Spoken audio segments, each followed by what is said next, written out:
Hello everyone, स्वागत है आप सभी का आज की इस वीडियो में। तो दोस्तों, जैसा कि आप सभी को पता होगा कि अभी हमारे चैनल पे एक श्रृंखला स्टार्ट कर दी गई है, जिसमें हम आपको वर्ल्ड जियोग्राफी के बारे में फाउंडेशन क्लास की नोट्स जो कि मनीष सर की है उससे हम क्लास करा रहे हैं। ठीक है, तो अगर आप लोगों को करना है क्लास तो आप कर सकते हैं, क्योंकि बहुत सारे भाइयों का ये कमेंट रहता है कि वो सोचते हैं कि सर का वीडियो है ऐसे, तो इसलिए बहुत सारे रंग के कमेंट करते हैं। तो यहाँ पे जो है वो नोट्स से ही क्लास कराए जाएंगे, जो कि मैंने थंबनेल पे ऑलरेडी पहले ही लिख दिया था, क्योंकि बहुत सारे वीडियो यूट्यूब पर मिलेंगे जिसमें लिखा कुछ और रहता है और होता कुछ और है, लेकिन ऐसा कुछ नहीं है। मैंने साफ साफ लिख दिया है, अगर आप चाहें तो थंबनेल भी देख सकते हैं, वहाँ पे साफ साफ लिखा गया है कि नोट्स से ही क्लास होगी।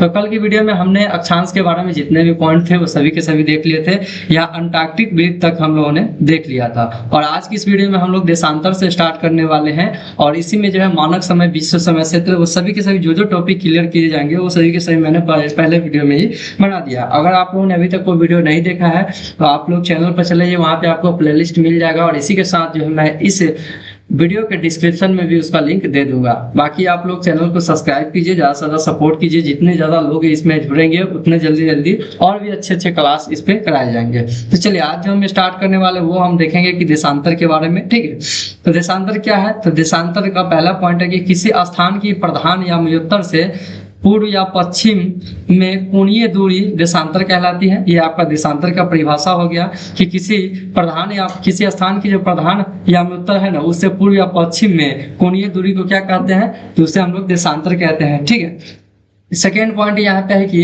प्रधान या मध्योत्तर रेखा 0 डिग्री। प्रधान या मध्योत्तर रेखा कैसे कहा जाता है? तो प्रधान या मध्योत्तर रेखा को आप 0 डिग्री कह सकते हैं को माना गया है, मतलब 0 डिग्री देशांतर को प्रधान या मध्योत्तर रेखा भी माना गया है। यह कहाँ से गुजरता है? यह लंदन के ग्रीनविच से होकर गुजरती है। दूसरा पॉइंट है कि 0 डिग्री के दोनों ओर 180 डिग्री तक देशांतर रेखाएं होती है। यानी 0 डिग्री देशांतर रेखा जिसे प्रधान या मध्योत्तर रेखा के दोनों तरफ, दोनों ओर जो है ना 180 डिग्री तक देशांतर रेखाएं होती है, जो कुल मिलाकर कितना हो जाएगा? तो कुल 360 डिग्री हो जाएगा।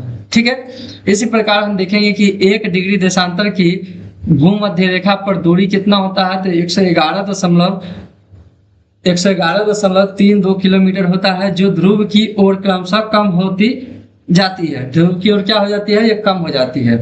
यानी अक्षांश रेखा की जो लंबाई है वो ध्रुवों पर शून्य हो जाती है, ये आप कह सकते हैं। ठीक है, अब यहाँ पे देखेंगे कि ग्रीनविच रेखा के पूर्व में स्थित 180 डिग्री तक सभी देशांतर पूर्वी देशांतर कहलाते हैं। ठीक है, यानी ग्रीनविच रेखा, मान लीजिए जैसे यहाँ पे मैं आपको समझाऊं पॉइंट, जैसे यहाँ पे 0 डिग्री हो जाएगा ना, तो इधर में पूर्व हो जाता है, तो इधर 180 तक जितने भी देशांतर रेखा बन जाएंगे वो क्या कहलाएंगे? तो वो पूर्वी देशांतर कहलाएंगे। और इसी के साथ इधर में क्या कहलाएगा? तो यहाँ पे जो 180 डिग्री तक होगा वो पश्चिमी देशांतर कहलाएंगे। इस पॉइंट को आप लोगों को याद कर लेना है, क्योंकि आगे विश्व समय क्षेत्र आप पढ़ेंगे तो आपको वहाँ पे जरूरी पड़ जाएगा। ठीक है, इसे मैं फिलहाल अभी यहाँ से रिमूव कर देता हूँ। ठीक है, हो सकता है हमारे नोट में पहले से इंक्लूड हो गया। ठीक है, यहाँ से हो गया कि ग्रीनविच रेखा के पूर्व में 180 डिग्री तक सभी देशांतर पूर्वी देशांतर एवं पश्चिम की ओर स्थित सभी देशांतर क्या कहलाते हैं? तो पश्चिमी देशांतर कहे जाते हैं। यह क्रमशः पूर्वी गोलार्ध एवं पश्चिमी गोलार्ध में क्या होते हैं? कहलाते हैं। पूर्वी गोलार्ध एवं पश्चिमी गोलार्ध कहलाते हैं। कैसे? जैसे यहाँ पे एक चित्र दिया गया है, जैसे यहाँ पे क्या है? यहाँ पे 0 डिग्री है, और इधर के साइड में आप देखना चाहें तो इधर में पूर्व हो जाता है और इधर में पश्चिम दिशा है। ठीक है, और यहाँ पे 100 यहाँ से यह 1 2 ऐसे करते करते 180 तक यहाँ पे आएगा, और यहाँ से 1 2 करते करते 180 डिग्री तक ये आएगा। ठीक है, तो यहाँ पे कितने हो जाएंगे? तो यहाँ पे डायरेक्ट 180 डिग्री हो जाएगा, और ये कुल जो वृत्त है इसकी लंबाई कितनी हो जाएगी? इसकी गोलाई कितनी जाएगी? 360 डिग्री हो जाएगा। ठीक है, चलिए यहाँ पे पहला पॉइंट क्या है कि देशांतर किसी स्थान की प्रधान या मध्योत्तर यानी 0 डिग्री देशांतर से कोणीय दूरी है जो पूर्व एवं पश्चिम दिशा में देखी जाती है। ये पॉइंट मैंने पहले भी क्लियर किया है और यहाँ भी हम देख चुके हैं। सेकेंड पॉइंट है कि यह बनने वाला काल्पनिक कोण पृथ्वी के केंद्र पर बनता है। यह बनने वाला काल्पनिक कोण जो है ना पृथ्वी के केंद्र पर बनता है। ठीक है, तीसरा पॉइंट क्या है कि कुल देशांतर 1 डिग्री के अंतराल पर बनता है। कुल देशांतर कितने डिग्री के अंतराल पर बनता है? तो 1 डिग्री का अंतराल पर बनता है। 2 देशांतरों के बीच की दूरी सर्वाधिक विषुवत रेखा पर तथा ध्रुवों की ओर जाने पर क्या होती है, तो घटती है। यहाँ पे मैंने बता दिया कि दो देशांतर है ना, उसके बीच की जो दूरी होती है, मतलब दूरी सर्वाधिक जो विषुवत रेखा पर होता है तथा ध्रुव पर क्या होता है, तो सबसे कम होता है। पांचवा पॉइंट है कि सभी देशांतर अर्धवृत्त होते हैं।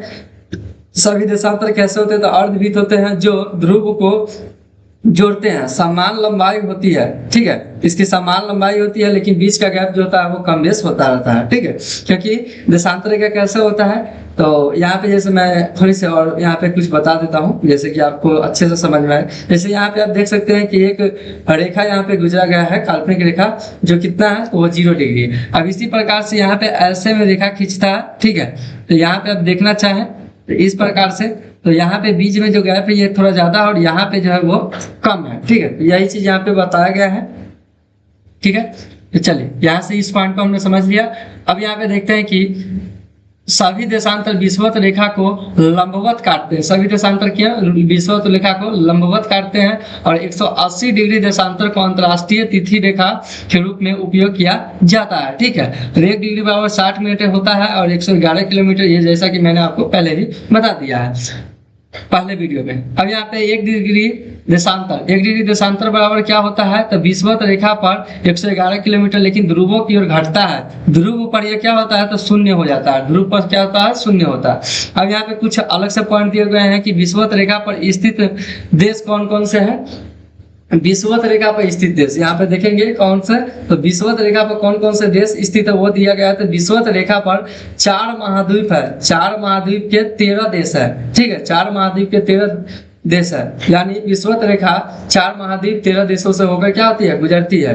इसमें जो है महाद्वीप में देख लेंगे हम लोग, अगर आप लोग के पास एटलस है या मैप है तो आप देख सकते हैं, जैसा कि दक्षिण अमेरिका में अगर आप देखेंगे तो दक्षिण अमेरिका के इक्वाडोर देश है और कोलंबिया, इसी के साथ जो ब्राजील, यहाँ से विषुवत रेखा गुजरती है। अफ्रीका महाद्वीप के अंतर्गत अगर आप देखेंगे तो वहाँ पे सियो टॉम और प्रिंसेप, गैबोन, कांगो गणराज्य हो गया, लोकतांत्रिक गणराज्य कांगो हो गया, और युगांडा के साथ सोमालिया, केन्या तक जो है वो क्या होता है, इससे विषुवत रेखा गुजरती है। एशिया में अगर हम देखना चाहें तो एशिया में अब विषुवत रेखा देखिए कहाँ कहाँ से गुजरता है, तो एशिया महाद्वीप में मालदीव तथा इंडोनेशिया से विषुवत रेखा गुजरता है। इसी के साथ अगर हम चौथे पॉइंट को देखें तो ओशनिया, जिसे हम ऑस्ट्रेलिया भी कह सकते हैं, वहां पे अगर देखें ऑस्ट्रेलिया से थोड़ा ऊपर का भाग होता है ओशनिया, ठीक है।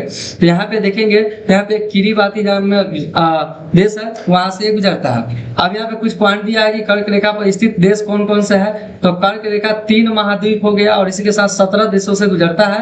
कौन कौन से महाद्वीप है, यह उत्तर वाले हो जाएंगे, यानी उत्तरी अमेरिका यहाँ पे हो जाएगा, उत्तरी अमेरिका, मैक्सिको और बहामास, ये 2 जो देश है यहाँ से कर्क रेखा गुजरती है। अभी देश के अंतर्गत जो राज्य होंगे वहां से भी गुजरेंगे, तो यहाँ पे राज्य की चर्चा नहीं की गई है, ठीक है। विश्व के लेवल पर अगर हम देखें तो उत्तर अमेरिका के मैक्सिको और बहामास से कर्क रेखा गुजरती है। अफ्रीका महाद्वीप में कौन कौन से जगह है, तो अफ्रीका महाद्वीप में पश्चिमी सहारा है, मॉरिटानिया हो गया, माली, नाइजर, अल्जीरिया, लीबिया तथा मिस्र से क्या होता है, तो कर्क रेखा गुजरता है। एशिया की बात करें तो एशिया में सऊदी अरब, संयुक्त अरब अमीरात हो जाएगा, इसी के साथ ओमान, भारत, बांग्लादेश, म्यांमार, चीन और इसी के साथ ताइवान से होकर हमारा कर्क रेखा गुजरता है, ठीक है। अब भारत में भी कुछ देखेंगे अलग से कुछ पॉइंट, यहाँ पे मकर रेखा के बारे में देख लेते हैं। मकर रेखा पर स्थित देश कौन कौन से है, तो इसमें भी 3 महाद्वीप से गुजरता है, 10 देशों से, ठीक है। कौन कौन से है, तो दक्षिण अमेरिका महाद्वीप हो गया, दक्षिण अमेरिका महाद्वीप में चिली, अर्जेंटीना, ब्राजील और प्रागवे, यहाँ से क्या होता है, तो मकर रेखा भी गुजरता है। और इससे पहले मैं आपको बता दूं कि यहाँ पे एक पॉइंट है ब्राजील, यहाँ से कौन से, तो यहाँ पे जो है वो विषुवत रेखा भी गुजरता है। दूसरे पॉइंट की बात कर ले तो अफ्रीका महाद्वीप में कौन सा है, तो नामीबिया, बोत्सवाना, दक्षिण अफ्रीका हो जाएगा, मोजाम्बिक हो जाएगा, मेडागास्कर, ये सबसे क्या होता है, तो मकर रेखा जो है अफ्रीका महाद्वीप के इन देशों से होकर गुजरती है। इनमें याद रखने वाली बात है, अगर आपसे एग्जाम में पूछ दिया जाए कि वो कौन सा महाद्वीप है जहां से कर्क, मकर और विषुवत रेखा तीनों गुजरती है, तो वो अफ्रीका महाद्वीप हो जाएगा। इसी प्रकार तीसरा महाद्वीप कौन है, तो ऑस्ट्रेलिया है। ऑस्ट्रेलिया से ही यह गुजरता है मकर रेखा, ठीक है। अब यहाँ पे है कि प्रधान मध्याह्न रेखा पर स्थित देश, यानी 0 डिग्री देशांतर पर, यहाँ पे देखेंगे कि प्रधान मध्याह्न रेखा 3 महाद्वीपों और 8 देशों से होकर गुजरती है। इसमें कौन कौन से है तो देखिए, यूरोप महाद्वीप से होकर गुजरती है। यूरोप महाद्वीप में कौन है तो यूनाइटेड किंगडम, फ्रांस हो जाएगा और स्पेन। इन 3 देशों से जो है वह 0 डिग्री देशांतर गुजरता है। अफ्रीका महाद्वीप में देखेंगे कौन कौन से, तो अफ्रीका महाद्वीप में अल्जीरिया, माली और बुर्किना फासो हो जाएगा। इसी के साथ घाना और टोगो से गुजरता है। अंटार्कटिका में देख लेते हैं, तो अंटार्कटिका महाद्वीप में सिर्फ अंटार्कटिका है, क्योंकि वहां पे कोई भी देश का कब्जा नहीं है और वहां पे कोई देश नहीं है, वहां पे कोई अस्थायी मानव निवास नहीं है, तो देश कैसे हो सकता है, ठीक है। और इसी के साथ जो है हम यहाँ से एक नए पॉइंट की शुरुआत करने जा रहे हैं, जिसका नाम क्या है तो स्थानीय समय। अब स्थानीय समय से संबंधित जितने भी पॉइंट होंगे वो सभी के सभी देखेंगे। लेकिन यहाँ पे एक और बात मैं आपको क्लियर कर दूं कि अगर आपसे पूछे कि भारत में कर्क रेखा किन किन राज्यों से होकर गुजरती है, तो इसे आप लोग नोट कर लीजिए। मैं बता देता हूं, मैं बोल रहा हूं, आप नोट कर लीजिए। भारत में जो है कर्क रेखा गुजरात, राजस्थान, मध्य प्रदेश, छत्तीसगढ़, झारखंड, पश्चिम बंगाल, त्रिपुरा और मिजोरम से होकर गुजरती है। कौन कौन से राज्य, एक बार मैं और रिपीट कर देता हूँ, गुजरात, राजस्थान, मध्य प्रदेश, छत्तीसगढ़, झारखंड, पश्चिम बंगाल, त्रिपुरा और मिजोरम। अब यहाँ से हम लोग नए पॉइंट की शुरुआत करते हैं। वो कौन सा है, वो है स्थानीय समय। यहाँ पे है कि यह पृथ्वी पर स्थान विशेष का सूर्य की स्थिति में परिकलित समय है, ठीक है। अब यहाँ देखते हैं स्थानीय समय में, स्थानीय मध्याह्न समय वह समय है जब सूर्य उस स्थान विशेष पर लंबवत चमकता है, यानी दोपहर का समय। भारत के सर्वाधिक पूर्व जो किविथु है, जो अरुणाचल प्रदेश में आपका पड़ता है, भारत का सबसे पूर्वी बिंदु है, एवं सर्वाधिक पश्चिम में गुहारमती गुजरात में जो भारत का सबसे पश्चिमी बिंदु है में स्थित स्थानों जो है, वहाँ के दोनों के जो स्थान है उसके समय में लगभग कितने तो 2 घंटा का अंतर आपको देखने को मिलता है। ये पॉइंट यहाँ पे दिया गया है। किसी स्थान पर सूर्य की लंबवत स्थिति उस स्थान पर दोपहर के 12 बजे की स्थिति होती है। अब यहाँ पे दिया है इस समय परछाई सबसे छोटी बनेगी, यानी जिस स्थान पर दोपहर के 12 बजे वहां पे किसी भी वस्तु की परछाई जो सबसे छोटी बनेगी। अब यहाँ पे ये भारत का मैप है, जैसा कि आप देख सकते हैं, यहाँ पे भारत का मैप है और यहाँ से जो है वो भारत का मानक समय गुजरा हुआ है।